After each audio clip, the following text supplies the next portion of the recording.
Welcome into LFFL Primetime, your playoff report. That is right, we've hit the playoffs, and we are in through half the playoffs. We're through 2 weeks, and we have some leaders. Look at your best ball. I have captured a 34-point lead with a strong 77.7 showing to lead the way in this last week in the best ball in the divisional round. Now, I still have 5 players left, 184 points. Feeling good about this, could potentially set the new best ball record. However, there are certainly still behind me that can catch me. Nate, 150.5, 3 players left. One of those players is Christian McCaffrey. That is always a problem when the guy behind you is Christian McCaffrey. Jeremy, done in third at 134, but Todd and Greg, both still in the mix, both have quarterbacks left to play. I put down the remaining quarterbacks here. As you can see, I still have Jalen Hurts in the lead. Todd still has Joe Burrow in fourth. Andy still has Patrick Mahomes way down to the bottom. And Greg still has Purdy in fifth place. Now, the interesting part is this.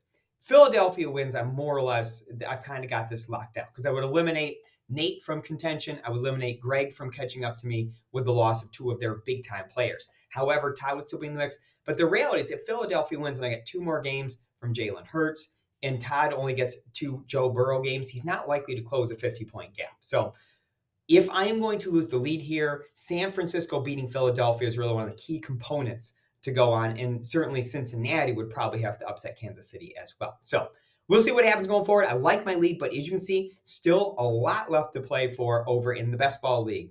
DraftKings, Eric Warner. We've had 5 contests. 5 wins for Eric and I. Eric has won 3. I have won 2. We split this weekend. I won Saturday, and then Eric came back and won Sunday, meaning we've each accumulated 6 wins during the playoffs, which is tied for the all-time lead in that category. Eric is absolutely dominating this contest, just like he did in the regular season, right?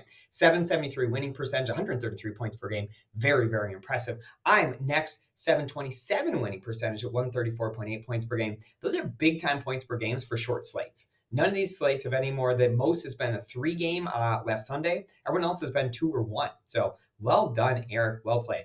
Miles and Todd still hanging around with a chance to get victory here, both over 500 at this point. 118.2 points for Miles, 122.1 for Todd. Going to be hard for anyone else in the 4s and 3s and 2s winning percentages to get up to where Eric and I currently are. Looking at your one and done title, Andy scored 117 this week to lead the way. Andy and Phil, only 2 teams to score over 100 points. This is the second lowest scoring divisional round on record. 2021 after the 2020 season.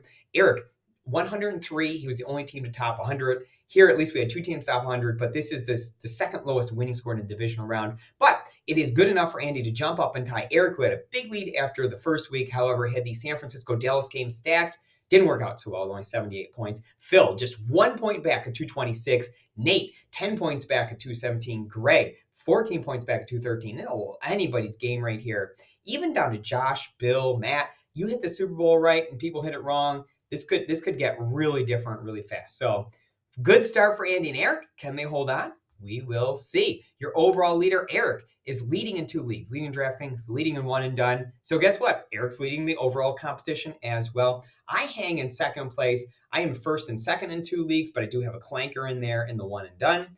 Greg in third place, unlike Eric and I, who do 2 strong leagues and 1 stinker. Greg, 5th in everything, going with the well-rounded approach for the defending champion. Should Eric, myself, or Greg win, we will tie Miles as the only teams to have done this in multiple seasons, win this league. However, Nate, Phil, Todd, all these teams very much alive down there would all be first-time champions. So the question is, will we have a first-time champion or one of the top 3 get their second title in this league? That's all I got for this week.